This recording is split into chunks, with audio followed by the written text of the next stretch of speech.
Отбасы әр адамның өміріндегі алғашқы қорғаны, ал ана алғашқы ұстазы. Сәбиді азамат қылып тәрбиелейтін де қоғамдағы кез келген келеңсіз құбылыстан сақтандыратын да солар. Адамның мінез құлқы, дүние танымы, құндылықтары ең алдымен отбасында қалыптасатыны белгілі. Бұл жерде ананың мейірімі мен әйел адамның парасаты ерекше маңызға ие.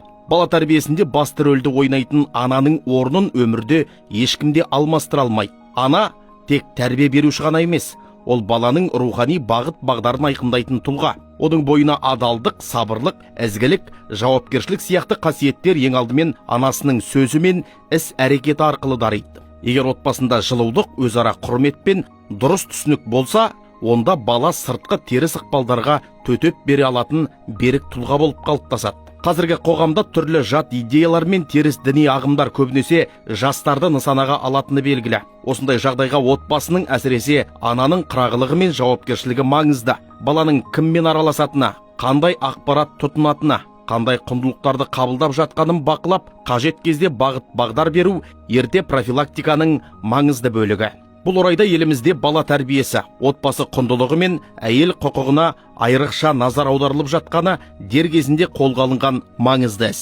Бұл ұғымдарды бір-бірінсіз көзге елестету мүмкін емес. Әйел құқығы сақталмай, отбасының баяндылығы туралы айта алмаймыз. Отбасының іргесі шайқалса, жібі түзу бала тәрбиесі жүргізіледі деу қиын. Сондықтан мемлекет басшысы Қасым-Жомарт Тоқаевтың ұйытқы болуымен отбасы құндылығы мен әйел құқығын нығайтуға бағытталған іс-шаралардың қоғам өміріндегі алар орны жоғары. Бұлар кез келген қауіптің алдын алудағы ең сенімді әрі табиғи ресурс. Тәрбие отбасынан басталады, ал дұрыс тәрбие жарқын болашақтың кепілі.